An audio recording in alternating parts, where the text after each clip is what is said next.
On Galaxy S20 Ultra 5G versus iPhone 11 Pro Max camera test. Now, I took a bunch of samples between these two to help you decide which is going to be the better option. Now, the Galaxy S20 Ultra does feature a 108 megapixel camera, also does come with a 48 megapixel periscope camera, and it also can do 12 megapixel on the ultra wide. It also has a depth sensor, so a quad camera setup here for this device, which also lends to it being a pretty large bump here due to the fact that it has that periscope camera, so you can get that ultra zoom. But when you put a case on it that is designed properly for this phone, you can see the bump is pretty much gone and it sits pretty flush. So if you want that bump to go away, all you have to do is simply get a case. But you can see it's printed right on there, Space Zoom 100x, and this is a pretty impressive feature, as I will show you in this video. Now, the iPhone 11 Pro Max, I'm pretty sure you're used to this by this point, is a triple camera setup, and this one does come with three 12 megapixel cameras capable of ultra wide video, as well as is the Galaxy S20 Ultra. But what's important to note about this one is that you now have a front facing camera that can do 4K at 60 on the front camera of the iPhone 11 Pro Max. And of course, you can also do this on the Galaxy S20 Ultra. So both of these are packing quite the punch when it does come to their front-facing cameras versus the cameras of the past. Now, I have to point out that the Galaxy S20 Ultra in my testing has been experiencing focusing issues, especially when in video. So it's almost unusable at this point, and it's very frustrating. I really hope Samsung will update this, but I'm going to reserve final thoughts to see if Samsung does fix this. Now, the video on the iPhone 11 Pro Max, for example, you can see is basically perfect. There's no focusing issues whatsoever, and as you use the video, it's extremely usable, and this is the phone I would have in my pocket right now if I needed smartphone video. And so I shot everything in this video in just auto modes. I'm not going to do an 8K video test. I'll do that separately because the iPhone 11 Pro Max is unfair. It doesn't support 8K, but take a look at the results between both of these, and you could decide which one you think comes out on top. So we begin at Lake Michigan, Chicago, Galaxy on the left, iPhone on the right, just a bit of a difference in the color in the sky. Now here's the iPhone. When you hit the zoom button, it goes 2x, but when you hit the zoom button on the Galaxy S20 Ultra, you can see that it goes 5x. And zooming in a little bit further here to the max zoom on the iPhone, take a look at the zoom difference at like 10x on the Galaxy, a lot more detail, and you can get all the way in on things on the Galaxy. Now here's a selfie from the Galaxy, a little bit smooth skin, and over here on the iPhone, you can see a little bit more detail, maybe air is a little bit warmer. It really is going to come down to personal preference. Here's another one of the Galaxy, good background separation, and over here on the iPhone, maybe a little bit warmer skin. Again, it's really going to come down to preference, and here's the Galaxy once again, and you can see the same differences pretty much every time. Now here's a photo of my bicycle, and you really have to zoom in to see the differences in detail. So take a look at the disc brake, look at the left, that's the Galaxy. Now if you take a look at these lighthouse pictures, you know, at the regular zoom and going in a little bit closer, pretty similar. But here's something I was not able to capture on the iPhone. Look at this moon. Like, this is ridiculous for a smartphone camera. I was also able to capture a plane with the Galaxy S20 Ultra. Impossible on the iPhone at this current moment. Now you can see this shot right here shows a little bit more detail on the iPhone, but a little smoother on the Galaxy. So again, you can see right here the sky differences are very apparent with the Galaxy on the left, iPhone on the right. Very different sky appearance. Now again, this shot right here shows a little bit more detail on the bricks on the right, and also a little bit smoother on the left. And so taking a look at these bananas, it's just a difference in color, really, how they reproduce color. And looking at this olive oil bottle, you can see the portrait mode here is enabled.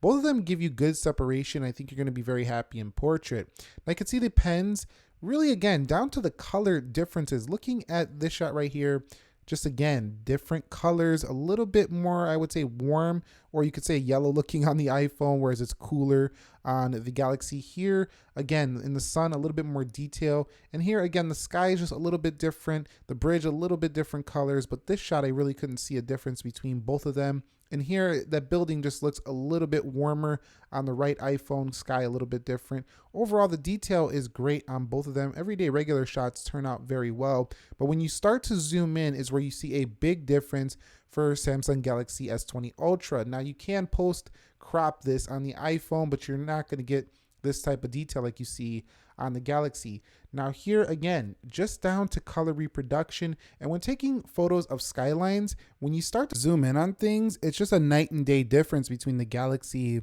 and the iPhone. The Galaxy giving you way more detail.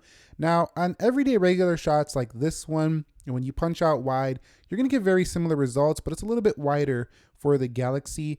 And here you can see, I think the iPhone did a little bit better. Sometimes you're going to get a better take on the Galaxy, sometimes on the iPhone. I think when it comes to just everyday photo taking, like here, you're not really going to notice much of a difference. Zooming in to a medium distance is fine, but when you really want to get close to things, the iPhone is just straight up losing here. And we're gonna have to see an upgrade to the zoom if we wanted to compete with the Galaxy going forward. And a lot of detail can be lost in iPhone versus the Galaxy in certain shots.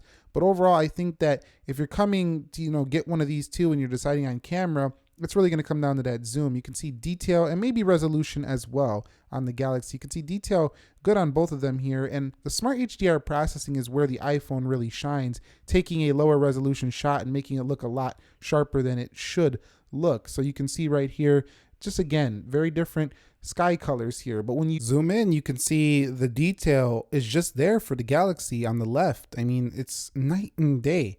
So if you care about zooming, you got a winner clearly here. You can see this overpass picture, pretty acceptable on both. Getting into video, here is a hyperlapse for the Galaxy, and it looks pretty darn good. And here's one for the iPhone. It too looks pretty darn good. I would take either here. Now when it comes to the super steady, you can see right here, it's very steady. And you can see that not really any shake. It's almost like you have this thing on a gimbal. But here for the iPhone, it also has a very good, steady, wide angle video. I mean, take a look at this. This is even smoother looking to me than the one on the Galaxy. So, I mean, really, this is great smooth video for the iPhone as well. And I don't think you could complain. Now, here is the Galaxy S20 Ultra's 4K video. And looks great. Like I said, I have video focusing issues indoors, but outdoor in sunlight, no problem. You can still tell this is not iPhone video just due to the color reproduction. And here's the difference. Take a look at this iPhone 4K video right here. Just a little bit of a warmer tone. Some people do like this. Again, if you're using things like third-party applications to tweak the color, this won't even matter. If you want it cooler looking, you can do so with Filmic Pro and things like that. But straight out of the camera, this is how it's going to look on the iPhone. A lot of people enjoy this. It's pretty obvious when you're shooting with iPhone if you kind of know that about those two.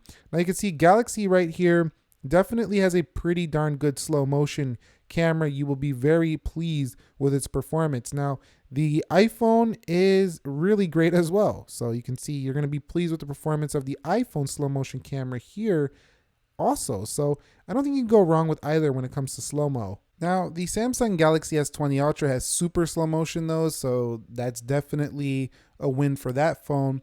But taking a look at the Super Steady one more time on this bike ride, I wanted to show you its performance, what it's capable of. And this is handheld.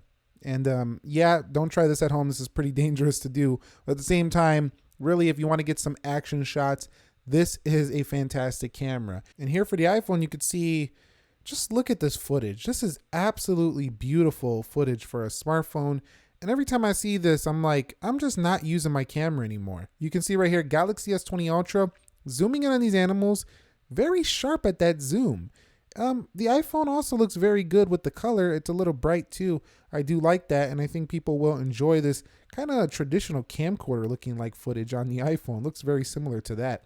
Now here on the Galaxy, the footage is a little bit cooler, but you can see very sharp in the distance. So distance videographers who like to zoom in are just going to absolutely love this Galaxy's camera for that functionality. Now here at the max zoom on the iPhone, you can see, yeah, it looks very good, very detailed, but at the same time, it's not quite as sharp as the Galaxy phone. So you can see right here, zooming in on the Galaxy, again, a little bit twitchy on that zoom, but you can see very good detail on the camels. Now over here for the iPhone, again, very different color with a little bit of a warmer tone. Maybe you could say a little bit natural.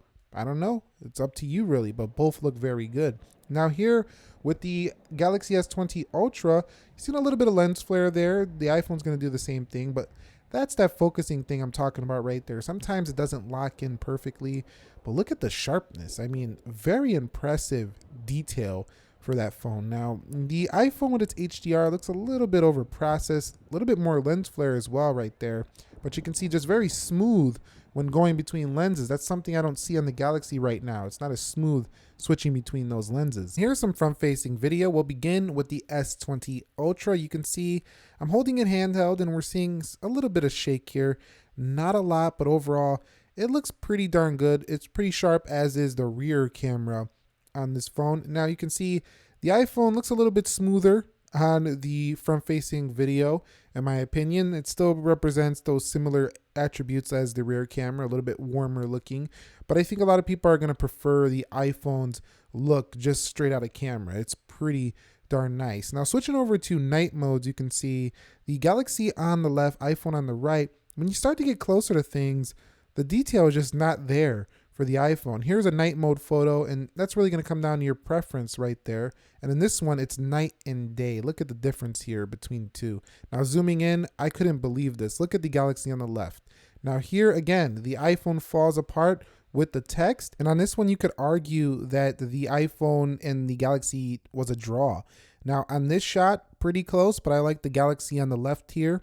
And now I just want to look at a couple more moonshots. You can see this is about 30x right here for the Galaxy. This one right here is about 25x. And this next one, I went all the way in. I went like 85 to 100x on this one. So we're like at the farthest zoom, and it's just nice to see that you can even do this. I know it's not super usable, but it's fun. And so which one would you pick? For me, the winner here is the Galaxy S20 Ultra when it comes to a camera perspective, but the iPhone is still very competitive in the video, but I think the Galaxy has won it out. And just photography elements here. What do you guys think? Which one would you pick right now? The Galaxy S20 Ultra or the iPhone 11 Pro Max when it comes to their cameras? Let us know down below in the comment section of this video. If you found it helpful, entertaining, informing, click the like button for me. Subscribe for more. I will catch you all in the next episode, and peace.